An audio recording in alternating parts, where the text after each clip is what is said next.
This is Dustyn reporting from the Ohio Ram Show for the Borrego Springs World 24-hour 612 24-hour Championships. Cyclists from 20 countries and 5 continents and 28 states from the U.S. were in attendance at the race this weekend. It was a phenomenal experience. Those world titles were up for grabs in 3 different distances and all kinds of age groups and categories. The beauty of Borrego Springs is the simplicity of the course. It's an 18-mile loop, and we're on it for, until 3 o'clock in the afternoon, until the last 2 hours of the race.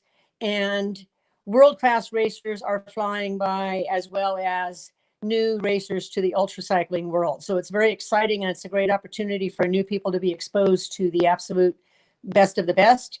Everybody in that cycling family is friendly. The pit crews are out there in one area, sharing and helping each other to get riders back on the road.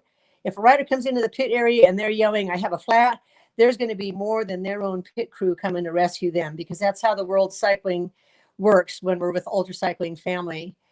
We started at 6 p.m. on Friday night. The 24 hours went out that's a mistake, 5 p.m. The 24 hours went out at 5 p.m. on Friday night into a cool evening.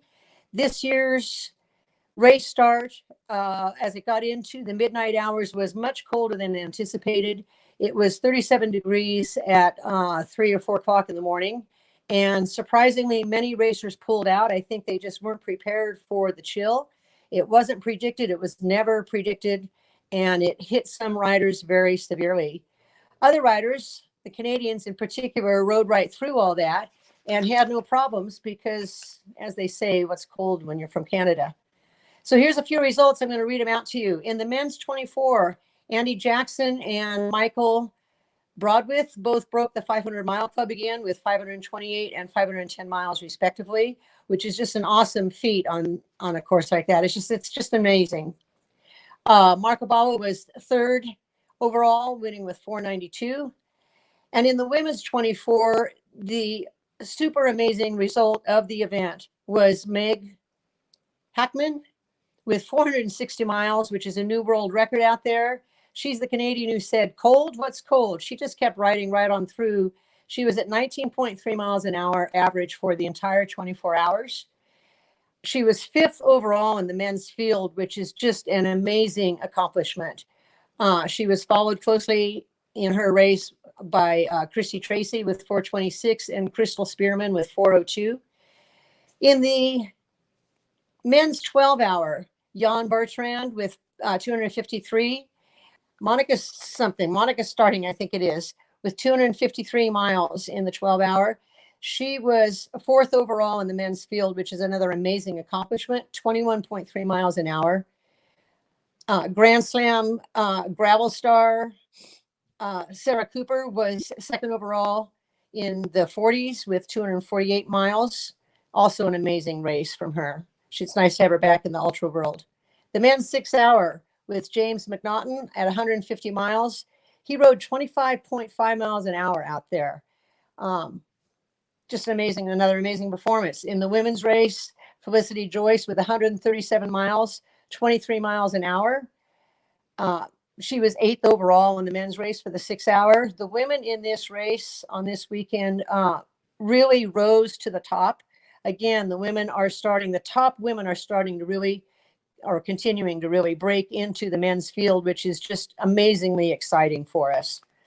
The 60-plus 24-hour in the women's field was another exciting result. Tracy Archelis with 328 miles. That's just phenomenal.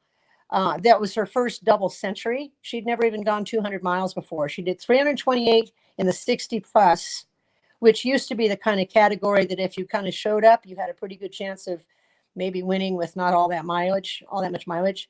She was phenomenal. All of the race categories are now very, very competitive. My own race was also exciting. If you want a couple of details, it was what I would call a dogfight. In the women's 60-plus, I had won it a few times and lost my title last year. I was really out there to get my title back. I have never had to ride such a competitive race in my life. When I used to race 40 and 50 milers, we used strategy. Out here in a 200-mile race, I figured stick to your game plan, The game plan was 200 plus miles, 18 miles an hour. Almost everybody was off their game from the get-go due to the cold.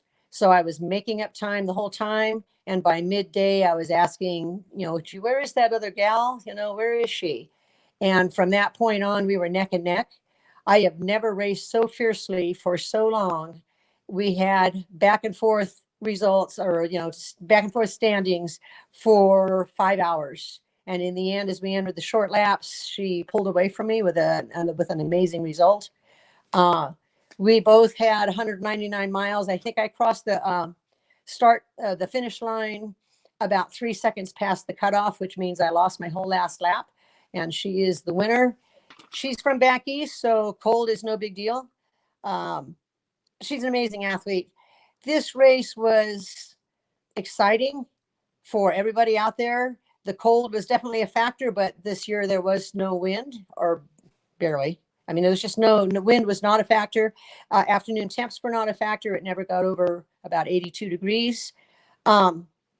Beautiful, beautiful terrain to do a race on.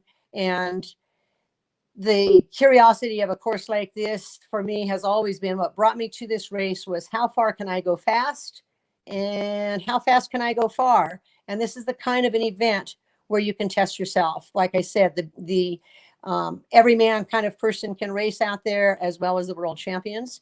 They come from all over the world to do this course. It's for me, it's the highlight of the season. Okay, I'm Dustyn reporting for the Ohio Ram Show.